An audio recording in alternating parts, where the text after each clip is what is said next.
We would like to thank you, Herb's brother, and we'd like to thank Herb for everything he did for our country while he was with us.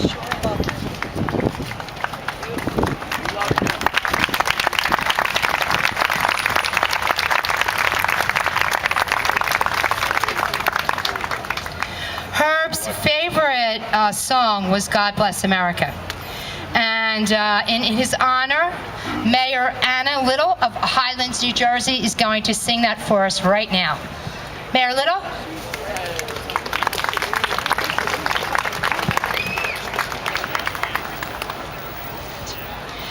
Would everyone please stand? Traditionally, I begin the song, which is a hymn, with a verse that you may or may not recognize. When I get to the part you know, I expect you to join me. While the storm clouds gather far across the sea,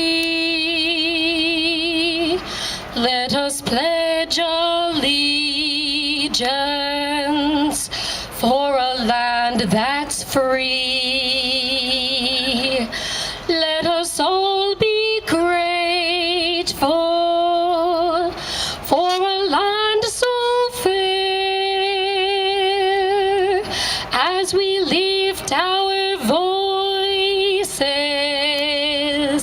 in a solemn prayer.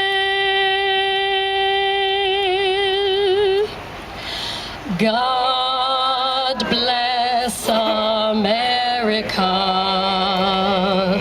land that I love. Stand beside her and guide her through the night with the light from above, from the mountains to the prairies, to the oceans white with foam.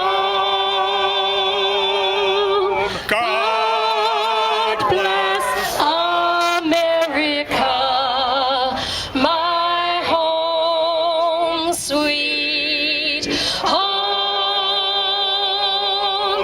God bless America, my home,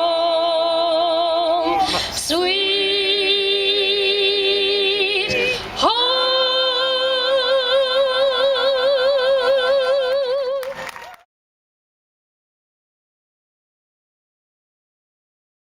Before you, not only a candidate for Congress and a mayor in a small town on the shore in New Jersey, but also an immigration attorney of nearly 20 years. Wow.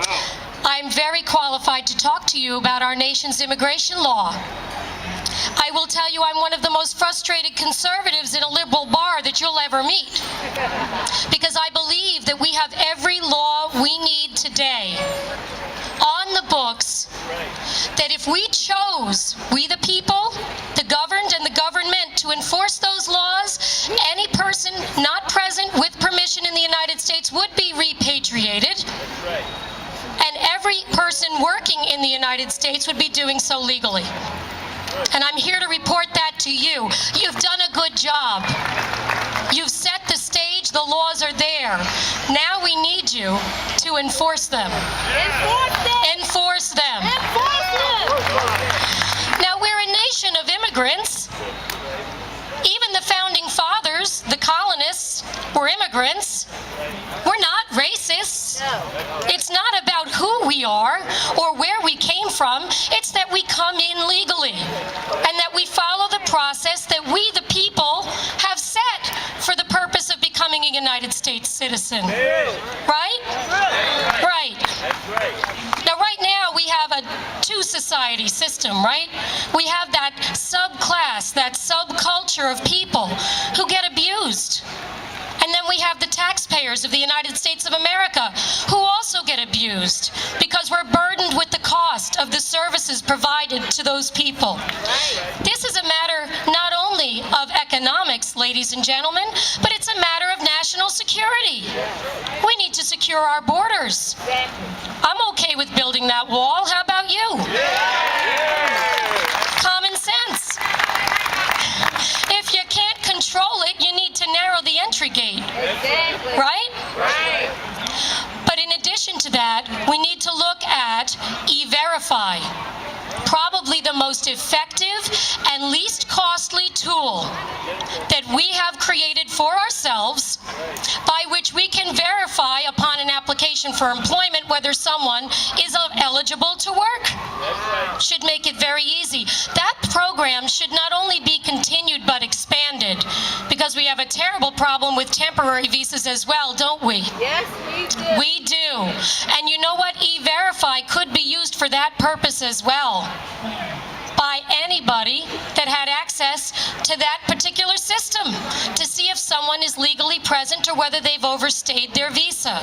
I believe it should be expanded for that purpose. We also have a great law that we put in place as the people of the United States in Section 287G of the Immigration and Nationality Act, because Section 287G allows local governments to join in cooperation with the federal government to enforce the laws that we, the people, have created. And I believe that's the right thing to do. There's an awful lot of people without permission in the United States, and if we're going to clean up that situation, we're all going to need to work together. Now, laws like the one passed in Arizona, that's important also, because, you know, the federal facilities fill up really fast. And doing this work for almost 20 years, going in and out of detention centers and federal jails, and also those that have been established at the state level by 287G, I will tell you, they run out of beds so fast, they can't keep picking people up. So what Arizona is doing, I think, is also the right answer, because by passing a state law, that enables state facilities who might have beds open to be used for the purpose of enforcement of that state law.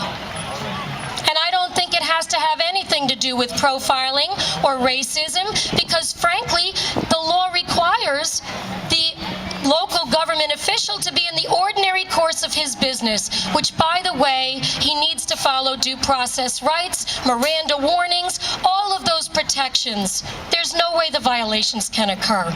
So I'm here to tell you today, once again, do not believe everything you hear.